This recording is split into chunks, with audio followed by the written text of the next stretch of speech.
اور جنگ آزادی کا ایک مختصر سا پس منظر سنتے جاؤ۔ وہ جنگ آزادی کہ سن 1947 سے پہلے اس دیش میں مجھے اور آپ کو، ہر ایک باشندے کو نئے کپڑے کی پہننے کی اجازت نہیں ہوتی تھی۔ اگر ہمیں نیا کپڑا پہننا ہوتا تھا تو انگریز کی پرمیشن ہمیں لینی ہوتی تھی۔ اپنے گھر میں کوئی فنکشن کرنا ہوتا تھا تو ہمیں پہلے انگریز کی پرمیشن لینی ہوتی تھی۔ یہ آزادی کوئی معمولی آزادی نہیں ہے۔ جو لوگ کہتے ہیں ابھی آزادی تو بہت جلدی مل گئی، وہ لوگ کان کھول کر سنیں۔ یہ جنگ آزادی اتنی طویل جنگ آزادی ہے کہ 365 سال تک یہ جنگ لڑی گئی۔ 365 سال کے بعد اس ہندوستان کو، اس کی عوام کو، اس کے ذرے ذرے کو، اس کے بوٹے بوٹے کو انگریزوں کی غلامی سے آزادی ملی۔ ان 365 سال میں اور آپ سوچ نہیں سکتے، تصور نہیں کر سکتے کہ ہمارے علماء اکرام نے، ہمارے اکابرین نے، ہمارے علماء دین نے اس قدر قربانیاں پیش کی ہیں۔ تاریخ کے صفحات گواہ دیتے ہیں۔ تاریخ پڑھیے، موبائل کی ہسٹوری چھوڑ دیجئے، یوٹیوب چھوڑ دیجئے، فیس بک کی ہسٹوری چھوڑ دیجئے، اپنے علماء اکرام کی لکھی ہوئی کتابوں کو پڑھیے، پھر مجھے اور آپ کو معلوم ہوگا کہ جنگ آزادی کے پیچھے ہمارے اکابرین نے کیسی کیسی قربانیاں پیش کی ہیں۔ تاریخ کے صفحات اس بات کی شہادت دیتے ہیں کہ دلی کے چاندنی چوک سے لے کر پاکستان کے خیبر تک کوئی درخت ایسا نہیں تھا کہ جس درخت کی شاخ کوئی خالی نہیں تھی۔ ہر درخت پر، ہر درخت کی شاخ پر ہمارے اکابرین کے جنازے لٹکے ہوئے تھے۔ پھانسی کے پھندوں کو اگر کوئی چوم رہا تھا تو وہ صرف اور صرف مسلمان کے اکابرین تھے، مسلمان علماء اکرام تھے۔ اتنا ہی نہیں کہ جنگ آزادی کسی بات پر ختم نہیں ہوتی۔ جس وقت سن 1947 کو ہندوستان مکمل طور پر آزاد ہو گیا، پھر انگریز نے اس پر ریسرچ کی، اس بات کی جانکاری حاصل کی کہ سن 1700 سے لے کر 1947 تک یہ جنگ چلی، لیکن کوئی دن، کوئی مہینہ، کوئی سال ایسا نہیں رہا کہ جس میں کسی مسلمان نے قربانی نہ دی ہو۔ وہ انگریز جو یہاں 800 سال تک راج کر کے گیا، حکومت چلا کر گیا، ہمیں اور آپ کو غلام بنا کر گیا، اس نے اپنے وہاں پہنچ کر اس بات کی تحقیق کی، اس بات کی ریسرچ کی کہ کیا وجہ ہے کہ مسلمان ہندوستان کو آزاد کرانے میں پسو پیش تھے، سب سے آگے تھے، سب سے پہلے قربانی اگر دی تو مسلمانوں نے دی۔ سن 1700 کے اندر جب سب سے پہلے انگریز کی غلامی کے خلاف پرچم لہرایا، کسی نے نعرہ دیا تو کلکتہ کا سراج الدولہ ہے۔ پھر ان کے بعد سن 1757 کے اندر آپ کے بھانجے میدان میں آتے ہیں۔ پھر وقت گزرتا ہے، مسلمانوں کی شہادت ہوتی چلی جاتی ہے۔ سن 1799 میں شیر ہند حضرت ٹیپو سلطان رحمت اللہ علیہ کی شہادت ہو جاتی ہے۔ انگریز کم وقت حضرت کے سینے پر کھڑا ہو کر یہ للکار دیتا ہے، یہ آواز لگاتا ہے کہ آج کے سے ہندوستان کے چپے چپے پر، ہندوستان کے بوٹے بوٹے پر، ہندوستان کے ذرے ذرے پر آج انگریز کا قبضہ ہے۔ ہم نے شیر ہند حضرت ٹیپو سلطان رحمت اللہ علیہ کو شہید کر دیا، اب ہمارے درمیان کوئی آڑ نہیں رہی۔ وہ ٹیپو سلطان جسے آج میرے نوجوان بھائی یوٹیوب پر دیکھتے ہیں، فیس بک پر دیکھتے ہیں کہ آپ کے داڑھی نہیں ہے، آپ کے سر پر پگڑی نہیں ہے، ہماری نالائق یہ حکومت ایک فلم بنواتی ہے، ٹیپو سلطان رحمت اللہ علیہ کے خلاف آپ کو دکھایا جاتا ہے کہ آپ عیاش ہیں، معاذ اللہ، ایک عورت کے پیچھے بھاگتے ہیں، زناکاری میں معاذ اللہ مبتلا ہے، لیکن حقیقت یہ نہیں ہے۔ مولانا حسین احمد مدنی جو جنگ آزادی کے سپہ سالار ہیں، اس دیش کے شہید سینکوں میں آپ کا شمار ہوتا ہے، وہ فرماتے ہیں میں نے ٹیپو سلطان رحمت اللہ علیہ کی حیات زندگی پڑھی، ان کے متعلق تاریخ پڑھی، تو مجھے کوئی بات ایسی نہیں ملی کہ میں ٹیپو سلطان رحمت اللہ علیہ کو ہندوستان کا ولی نہیں، بلکہ میں یہ کہتا ہوں کہ ٹیپو سلطان ہندوستان کا قطب ہے، ان سے بڑا اللہ والا کوئی نہیں تھا۔ آپ وقت کے بادشاہ ہیں، بہت سارے لوگ آپ میسور کرناٹکا گئے ہوں گے، آپ نے ٹیپو سلطان رحمت اللہ علیہ کی بنائی ہوئی جامع مسجد میسور کے اندر دیکھی ہوگی۔ جب مسجد بن کر تیار ہو گئی، دیش کے بڑے بڑے علماء موجود ہیں، حافظ قرآن موجود ہیں، مولوی حضرات موجود ہیں، ہر قسم کے لوگ وہاں موجود ہیں، لیکن کسی کی ہمت نہیں ہوتی کہ مصلی پر جائے، اس مسجد کا افتتاح کرے، اس مسجد میں پہلی نماز پڑھائے۔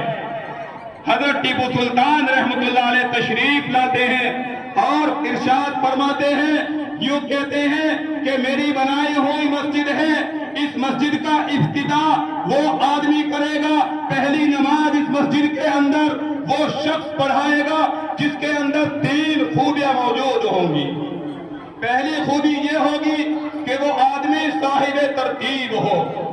صاحب ترتیب اس شخص کو کہا جاتا ہے کہ بالغ ہونے کے بعد سے زندگی تک فرض نماز قضا نہ ہوئی ہو۔ دوسری شرط یہ لگائی کہ عصر کی پہلی سنت ہے جس کی قضا نہ ہوئی ہو، تہجد کی نماز جس کی قضا نہ ہوئی ہو۔ جب مجمع نے یہ 3 شرطیں سنی، سناٹا چھا جاتا ہے، کوئی آگے نہیں بڑھتا۔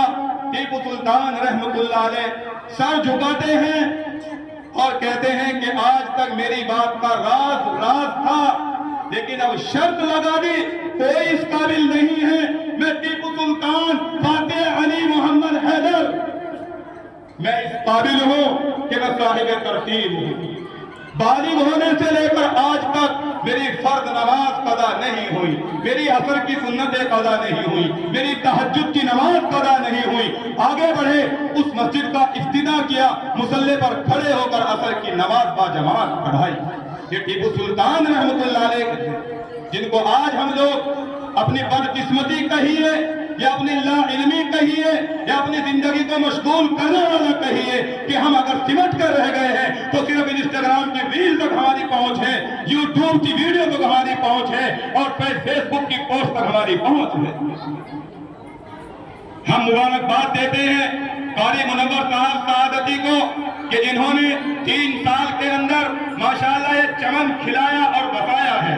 یہ ان کے اخلاص کا نتیجہ ہے، ان کی نیتیں صحیح ہیں، ورنہ میں یہ بات اس اسٹیج سے کہتا ہوں کہ اس گاؤں کے اندر اور بھی مدرسے ہیں اور بھی اسکول ہیں، لیکن 3 سال کے اندر وہ اس ترقی پر نہیں پہنچ پائے۔ اور یہ صرف اور صرف اگر اخلاص ہے، یہ جد و جہد ہے، یہ محنت اگر ہے تو ہمارے قاری منور صاحب سعادتی کی محنت ہے، ان کا اخلاص ہے کہ 3 سال کی محنت کے اندر آپ دیکھ رہے ہیں کہ ہمارے چھوٹے چھوٹے بچے آ رہے ہیں، انگلش میں بیان کر رہے ہیں، انگلش میں تقریریں کر رہے ہیں، اچھا ترانہ گا رہے ہیں۔ آج ہمارے اسکول کے اندر الحمدللہ 200 سے 250 طلبہ زیر تعلیم ہیں، جن میں تقریباً 25-30 بچے ایسے ہیں جن کا کھانے پینے کا انتظام من جانب مدرسہ ہوتا ہے، رہن سہن بھی مدرسے کی طرف سے ہوتا ہے۔ ان تمام بچوں پر نگرانی کرنے کے لیے ہمارے قاری صاحب نے 8 آدمی کا اسٹاف رکھا ہے۔ 8 آدمی کی زیر نگرانی اس مدرسے کے اندر، اس اسکول کے اندر تعلیم چل رہی ہے۔ اور پھر تعلیم بھی کون سی تعلیم کوئی ہندی انگلش پر منحصر نہیں، ہمارے اس اسکول کے اندر قاری صاحب کی محنتوں کے اندر ہر قسم کی تعلیم دستیاب ہے، ہندی سے لے کر قرآن مجید تک، انگلش سے لے کر میتھ تک ہر قسم کی تعلیم بچوں کو دی جا رہی ہے۔ اس لیے مبارکباد کے مستحق ہیں یہاں کا اسٹاف اور یہاں کے صدر و رئیس قاری منور صاحب سعادتی۔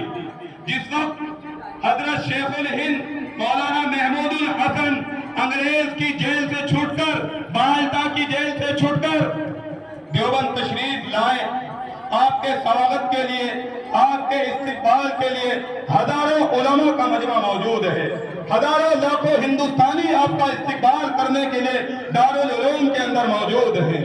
اس وقت حضرت شیخ الہند مولانا محمود الحسن صاحب نے ایک بات کہی، غور سے سننا میری اس بات کو اور حضرت کے اس فرمان کو۔ یاد کرو، آج سے 80-85 سال پہلے حضرت نے یہ جملے ارشاد فرمائے تھے کہ آج اگر ہندوستان کے اندر مسلمانوں کی پستی اور ضلالت کی وجہ یہ ہے کہ میں مالٹا کی جیل کے اندر، انگریز کی جیل کے اندر رہ کر آیا ہوں اور وہاں سے میں نے 2 سبق حاصل کیے، وہاں سے میں نے 2 نصیحتیں حاصل کی۔ علماء کا مجمع سامنے ہے، تاجر لوگ موجود ہیں، دیش کے کسان موجود ہیں، سب پر ایک دم سناٹا چھا جاتا ہے کہ 80 سال کی حضرت کی عمر ہو گئی، 75 سال آپ نے حدیث کا درس دیا ہے، تفسیر آپ نے پڑھائی ہے، آپ کو وقت کے کتب ہیں، آپ انگریز کی جیل سے کون سی نصیحتیں لے کر آئے؟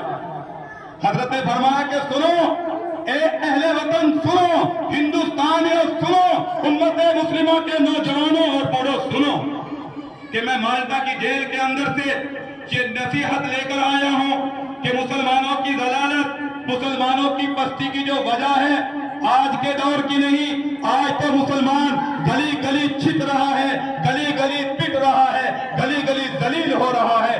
آج سے 80-85 سال پہلے یہ بات حضرت نے ارشاد فرمائی کہ مسلمانوں نے 2 چیزوں کو چھوڑ دیا، اس لیے مسلمان ہندوستان کی زمین پر ذلیل و خوار ہے۔